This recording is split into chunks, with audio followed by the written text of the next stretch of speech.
আপনি দেখছেন পদ্মা নিউজ 24.com-এর বিশেষ বুলেটিন ফ্ল্যাশ নিউজ। সাথে আছি আমি Yasmin Nishat. facebook.com/poddanews24 page follow করে আমাদের সাথেই থাকুন। বাংলাদেশে জলবায়ু পরিবর্তনের অন্যতম প্রধান ক্ষতিগ্রস্ত এলাকা হচ্ছে খুলনার দাকব এলাকা। নানা প্রাকৃতিক দুর্যোগের কারণে এখানকার মানুষের অভাব অনটন লেগেই আছে। ফলে এখানকার কন্যা শিশুদের অল্প বয়সে বিয়ে দেয়া হয়। এসব কন্যা শিশুর বিয়ের পরে গর্ভবতী হওয়ায় বাচ্চার মৃত্যু ঘটছে পেটেই। এমন হৃদয় বিদারক ঘটনা এখানে উদ্বেগজনকভাবে বেড়েই চলেছে। বিস্তারিত দেখুন জান্নাতুল ফেরদৌসের বিশেষ প্রতিবেদনে। ছোটবেলা থেকেই বেশ ভালো ছবি আঁকতেন তিনি। নিয়মিত কবিতা লিখতেন। হাতের লেখাও চোখে লাগার মতো। ইচ্ছে ছিল ছবি আঁকার সাথেই থাকবেন, শেখাবেন অন্যদের। কিন্তু কোনো স্বপ্নই পূরণ হয়ে ওঠেনি আর। বলছিলাম এক নারীর কথা। মাত্র 14 বছর বয়সেই খুলনার দাকব উপজেলার কালাবগী গ্রামে বিয়ে হয়ে আসেন তিনি।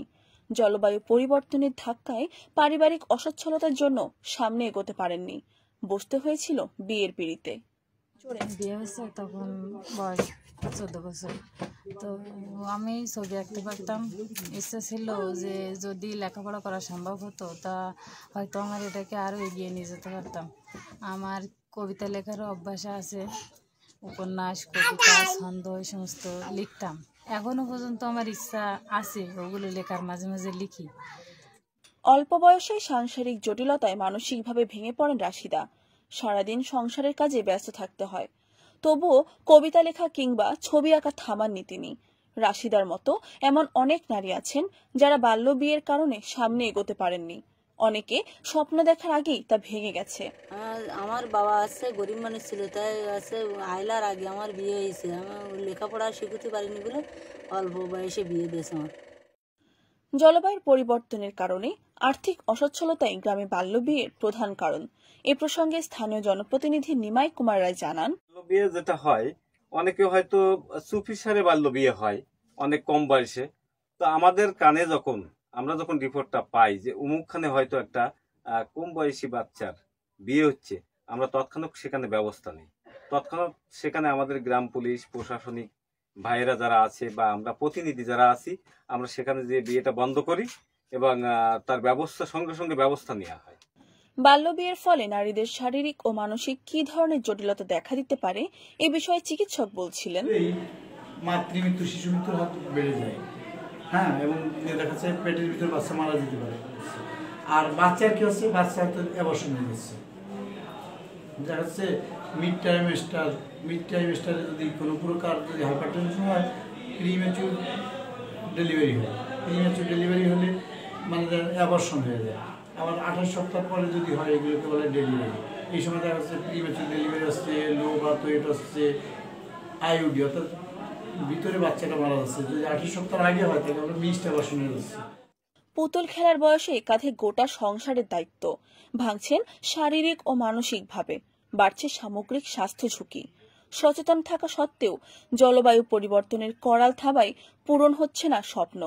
তবে কি এভাবেই কাটবে এখানকার নারীদের জীবন? এই প্রশ্নের উত্তরের অপেক্ষায় দিন গুনছেন হাজারো নারী। জান্নাতুল ফেরদৌস, পদ্মা নিউজ, দাকব, খুলনা। ফরিদপুরের ভাঙ্গা উপজেলা পরিষদ নির্বাচনে চেয়ারম্যান প্রার্থী মোখলেসুর রহমানের উঠান বৈঠকে প্রতিপক্ষের বিরুদ্ধে হামলার অভিযোগ পাওয়া গেছে। এ সময় দুটি গাড়ি, প্রচার কাজে ব্যবহৃত একটি মাইক ও বেশ কিছু চেয়ার ভাঙচুর করা হয়েছে। গতকাল শনিবার রাত 8টার দিকে ভাঙ্গা উপজেলার মানিকদহ ইউনিয়নের ব্রাহ্মণকান্দা সরকারি প্রাথমিক বিদ্যালয় মাঠে এ ঘটনা ঘটে।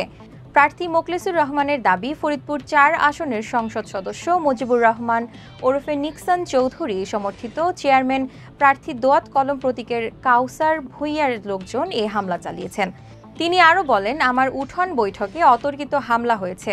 ইয়াকুব মোল্লা ও আক্কাসের নেতৃত্বে এ হামলা চালানো হয়। ওরা আমার গাড়ি ভাঙচুর করেছে, প্রচার মাইক ভেঙেছে। আমার সামনে দুজন মুরব্বীর ওপর আক্রমণ করা হয়েছে। আমি এ ঘটনার বিচার চাই। হামলার খবর পেয়ে ভাঙ্গা উপজেলা নির্বাহী কর্মকর্তা BM কুদরতে খোদা ও ভাঙ্গা থানার ভারপ্রাপ্ত কর্মকর্তা মামুন আল রশিদের নেতৃত্বে একদল পুলিশ ঘটনাস্থলে গিয়ে পরিস্থিতি নিয়ন্ত্রণে আনে। এ ঘটনার পরপরই মোখলেসুর রহমানের নেতৃত্বে তার কর্মী সমর্থকেরা প্রতিবাদ জানিয়ে পুকুরিয়া বাস স্ট্যান্ডে বিক্ষোভ মিছিল করেছেন। ঝিনাইদহ ৪ আসন সংসদ সদস্য আনোয়ারুল আজিম আনারের সঙ্গে সব প্রকার যোগাযোগ বন্ধ রয়েছে তার পরিবারের। ভারতে যাওয়ার পর গত ৩ দিন ধরে তার সঙ্গে যোগাযোগ করতে পারছে না কেউ। এ নিয়ে উদ্বিগ্ন রয়েছে তার পরিবারের সদস্যরা। বিষয়টি নিশ্চিত করেছেন সংসদ সদস্যের ব্যক্তিগত সহকারী PS আব্দুর রউফ। তিনি জানান, গত ১১ই মে চিকিৎসার জন্য দর্শনার গেদে হয়ে ভারতে গিয়েছিলেন তিনি। সর্বশেষ গত বৃহস্পতিবার মেতে কথা হয়েছে। এরপর সব প্রকার যোগাযোগ বন্ধ রয়েছে। কালীগঞ্জ পৌর মেয়র আশরাফুল ইসলাম বলেন, এখন পর্যন্ত তার কোনো সংবাদ আমরা পাইনি। ভারতে লোক পাঠানো হয়েছে। পরিবারের সদস্যরা কলকাতার বাংলাদেশি দূতাবাসে আছেন। চেষ্টা করছি তার খোঁজ করার। চুয়াডাঙ্গা জেলা পুলিশের আয়োজনে জেলার পেট্রোল পাম্প মালিক এবং মালিক সমিতির কার্যনির্বাহী কমিটি সদস্যবৃন্দের সঙ্গে পুলিশ সুপারের সম্মেলন কক্ষে মতবিনিময় সভা অনুষ্ঠিত হয়েছে। বৃহস্পতিবার বিকেল ৪টায় পুলিশ সুপার কার্যালয়ের সম্মেলন কক্ষে আয়োজিত মতবিনিময় সভায় সভাপতিত্ব করেন RM ফয়জুল রহমান, PPM সেবা পুলিশ সুপার চুয়াডাঙ্গা। মতবিনিময় সভায় সড়কে শৃঙ্খলা ফেরাতে এবং সড়ক দুর্ঘটনা প্রতিরোধে মোটরসাইকেল চালক ও আরোহীর হেলমেট ব্যবহার না করলে কোনো পাম্প থেকে তেল না দেওয়ার সিদ্ধান্ত গ্রহণ করা হয়েছে। সড়ক দুর্ঘটনায় অনাকাঙ্ক্ষিত মৃত্যু এড়াতে আদরের সন্তান বা ভাইয়ের সড়ক দুর্ঘটনা রোধে মোটরসাইকেল চালানোর সময় হেলমেট ব্যবহার করতে অভিভাবকদের উদ্যোগী হওয়ার পরামর্শ প্রদান করেন পুলিশ সুপার। বান্দরবানের রোয়াংছড়ি রুমা উপজেলার সীমান্তবর্তী দুর্গম এলাকা রনিনপাড়ায় ও বিভিন্ন দুর্গম পাহাড়ে যৌথ বাহিনীর অভিযানে কুকি চীন ন্যাশনাল ফ্রন্ট এর সদস্যদের হতাহতের খবর পাওয়া গেছে। রোববার ভোরে বান্দরবানের রুমা ও রোয়াংছড়ি উপজেলার বিভিন্ন স্থানে যৌথ বাহিনীর অভিযান পরিচালিত হয়। অভিযানে বেশ কয়েকজন KNF সদস্য হতাহতের খবর পাওয়া গেছে। এদিকে বান্দরবানের পুলিশ সুপার সৈকত শাহিন বলেন, আমরা খবর পেয়েছি যৌথ বাহিনীর অভিযানে হতাহতের ঘটনা রয়েছে। ঘটনাস্থলে আমাদের পুলিশ সদস্যরা গিয়েছে। ঘটনাস্থলে পৌঁছে বা লাশ যৌথ বাহিনী কর্তৃক পুলিশের কাছে হস্তান্তর করলে বিস্তারিত জানা যাবে। দিনাজপুরের বোচাগঞ্জে বন্ধুর বাড়ির শয়নকক্ষ থেকে সাকিব হাসান নামে এক যুবকের হাত পা বাঁধা অর্ধগলিত মরদেহ উদ্ধার করেছে পুলিশ। এ ঘটনার পর থেকে লাইসুর ইসলাম ও তার ছেলে মিরাজ পলাতক রয়েছে। রোববার সকালে বোচাগঞ্জ উপজেলার টোনা গ্রামের লাইসুর রহমানের বাড়ি থেকে তার মরদেহ উদ্ধার করা হয়। নিহত সাকিব হাসান একই উপজেলার নাফানগর গ্রামের মমিনুর ইসলামের ছেলে। সে নাফানগর টেকনিক্যাল কলেজের শিক্ষার্থী ছিল। পুলিশ ও স্থানীয়রা জানায়, রাতে 3:30টার দিকে লাইসুর রহমানের বাড়ি থেকে দুর্গন্ধ বের হওয়ায় স্থানীয়রা বিষয়টি পুলিশকে অবহিত করে। পরে পুলিশ এসে বাড়ির শয়নকক্ষ থেকে মরদেহ উদ্ধার করে। মরদেহটির পা লোহার তার দিয়ে বাঁধা ছিল এবং একটি রক্তাক্ত শার্ট গলায় পেঁচানো ছিল। সুরতহাল প্রতিবেদন তৈরি শেষে সকালে মরদেহ Dinajpur M Abdur Rahim medical college মর্গে প্রেরণ করা হয়।